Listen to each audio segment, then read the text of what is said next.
जी, आज का हमारा टॉपिक है बैलेंस डाइट। हम देखेंगे कि हम जो डाइट लेते हैं उसको किस तरीके से हम बैलेंस कर सकते हैं। बैलेंस डाइट का मतलब ये होता है कि हम जो फूड खा रहे हैं उसमें तमाम के तमाम न्यूट्रिएंट्स मौजूद हों और हम मतलब उसमें प्रोटीन भी हो, कार्बोहाइड्रेट्स भी हो, लिपिड्स भी हो। ठीक है, डाइट का मतलब ये नहीं है कि आप सिंपल सिर्फ प्रोटीन ले लें या सिंपल सिर्फ और सिर्फ कार्बोहाइड्रेट लें। हमें तमाम न्यूट्रिएंट्स की एक खास अमाउंट में ज़रूरत होती है, तो उसे हम बैलेंस डाइट कहते हैं। तो हमें चाहिए ऑल न्यूट्रिएंट्स, ठीक है, न्यूट्रिएंट्स इन बैलेंस अमाउंट। ठीक है, तो हम उसकी एक स्पेसिफिक करेक्ट प्रोपोर्शन होगी, ज्यादा ओवर ईटिंग भी नहीं करेंगे ना ही लेस अमाउंट हो। ठीक है, तो बैलेंस्ड डाइट को हम यूँ डिफाइन कर सकते हैं कि हमारे पास एसेंशियल न्यूट्रिएंट्स, एसेंशियल वो जो हमारी बॉडी की ग्रोथ के लिए, हमारी बॉडी की फंक्शन के लिए बहुत इंपॉर्टेंट है। उसके बगैर हमें एनर्जी नहीं मिलेगी, ना हम अपना काम कर सकेंगे, ना हमारी बॉडी ग्रो कर सकेगी। ठीक है, essential nutrients in correct proportion, ठीक है, इक्वल टू करेक्ट प्रोपोर्शन। ठीक है, डेली अगर आप ब्रेकफास्ट कर रहे हैं, लंच कर रहे हैं, तो उसमें सारे दिन में आपकी फूड में ऐसी चीज़ें इन्वॉल्व हों जो कि आपकी बॉडी की लिपिड्स, प्रोटीन और कार्बोहाइड्रेट्स की तमाम ज़रूरियात को पूरी कर सकें। ठीक है, साथ में वाटर की भी ज़रूरत को पूरी कर सके, ये नहीं कि आप वाटर कम पिए। ठीक है, तो पानी भी, हर चीज़ जो हमें डाइटरी फाइबर, हर चीज़ जो है वो करेक्ट प्रोपोर्शन में चाहिए, तो हमारी डाइट जो है वो बैलेंस हो जाएगी। ठीक है, तो ये हमें बैलेंस डाइट किस लिए चाहिए होती है? नॉर्मल बॉडी ग्रोथ के लिए। ठीक है, नॉर्मल बॉडी ग्रोथ तब होगी जब हम बैलेंस डाइट लेंगे और हम हेल्दी रहेंगे, ना बीमारियां होंगी और हम ग्रो कर सकेंगे। ठीक है, नॉर्मली ग्रो कर सकेंगे। नॉर्मल ग्रोथ के लिए हमें क्या चाहिए? Balance diet. ठीक है, normal growth of body.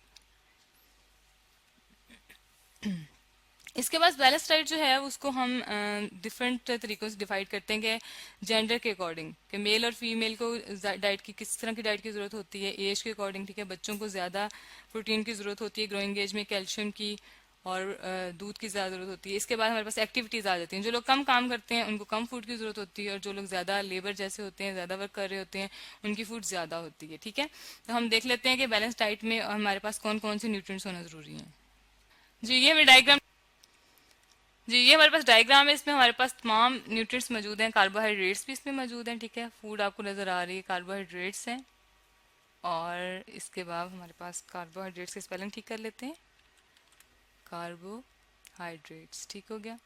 Carbohydrates में हमने पढ़ा है जैसा कि मीठी चीज़ें आ जाती हैं। ठीक है, इसके बाद हमारे पास प्रोटीन आ जाती है, प्रोटीन में मीट, अंडे, सब चीज़ें इंक्लूड होती हैं। ठीक है, इसके बाद हमारे पास लिपिड्स आ जाते हैं, ऑयल, बटर वगैरह। ठीक है, तो ये तमाम चीज़ें जो हैं ये कंप्लीट डाइट बनाती हैं हमारे पास, जिसमें हमारे पास करेक्ट प्रोपोर्शन में कार्बोहाइड्रेट्स भी मौजूद हों, प्रोटीन भी मौजूद हो और लिपिड भी मौजूद हो।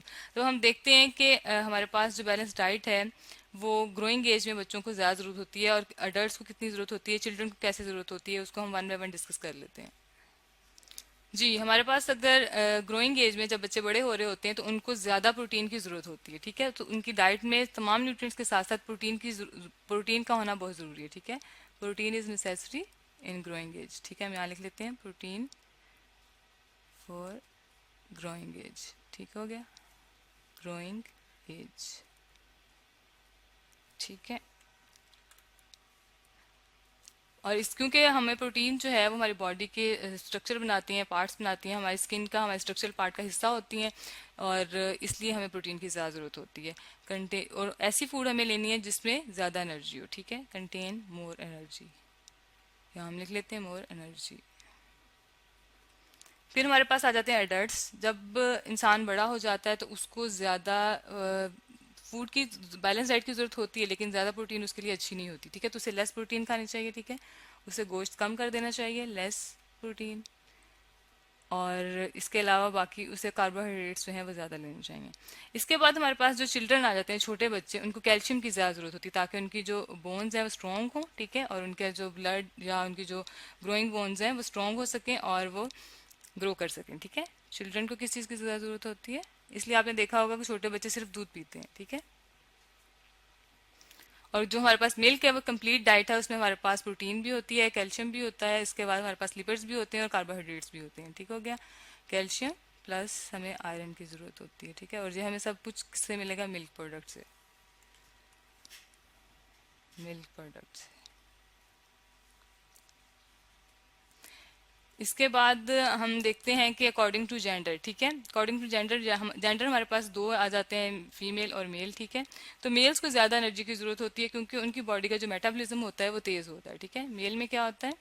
मेटाबॉलिज्म तेज़ होता है, मेटाबॉलिज्म क्या है? मेटाबॉलिज्म जो हमारी बॉडी में फूड की ब्रेकडाउन होना या हमारे अंदर जो प्रोसेसेस हो रहे हैं, मेटाबॉलिज्म को हम दो पार्ट्स में डिवाइड करते हैं, एनाबॉलिज्म और कैटाबॉलिज्म। ठीक है, एनाबॉलिज्म में हमारे पास बॉडी के पार्ट्स नए प्रोडक्ट्स बनते हैं, और कैटाबॉलिज्म में बॉडी जो हम फूड खाते हैं वो उसको ब्रेक डाउन करती है और एनर्जी प्रोवाइड करती है। ठीक है, तो मेटाबॉलिज्म जो है वो मेल में ज्यादा होता है, फास्ट होता है। ठीक है, मेटाबॉलिज्म की स्पेलिंग ठीक कर लेते हैं, मेटाबॉलिज्म ठीक हो गया। तो उसका रेट जो है वो क्या है? मेल में ज्यादा है। ठीक है, rate is high, so male need more diet. ठीक है, इसके बाद फीमेल में कम होता है। ठीक है, यहाँ हम लिख लेते हैं female as compare to male, उससे उन्हें भी तमाम न्यूट्रिएंट्स की जरूरत होती है, लेकिन उनका जो मेटाबॉलिज्म है वो स्लो होता है, इसलिए उन्हें कम डाइट की जरूरत होती है।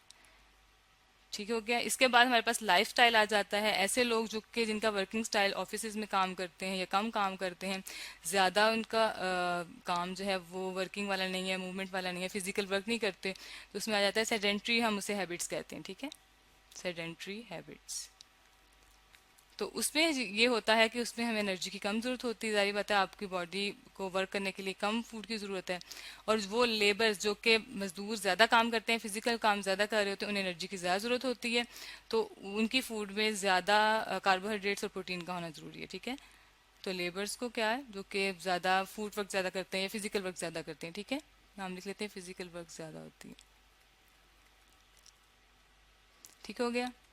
तो आज हमने बैलेंस डाइट के बारे में पढ़ा है। इसमें हमने देखा है कि बैलेंस डाइट जो है वो, बैलेंस डाइट वो होती है जिसमें हमारे पास वो फूड होती है जो कि हम एक करेक्ट प्रोपोर्शन में तमाम के तमाम न्यूट्रिएंट्स को इस्तेमाल करते हैं। ठीक है, जिसमें हमारे पास आ जाते हैं कार्बोहाइड्रेट्स, लिपिड्स, और साथ में हमारे पास क्या आते हैं, डाइटरी फाइबर्स भी आ जाते हैं। ठीक है, और इसके अलावा जो हमारे पास बैलेंस डाइट है वो ग्रोइंग एज में ज़्यादा ज़रूरत होती है बच्चों को। ठीक है, और छोटे बच्चे जो होते हैं मिल्क प्रोडक्ट्स को ज़्यादा यूज़ करते हैं। ठीक है, और जो जब इंसान की ज़्यादा एज हो जाती है तो उससे अपनी फूड में प्रोटीन कम कर देनी चाहिए।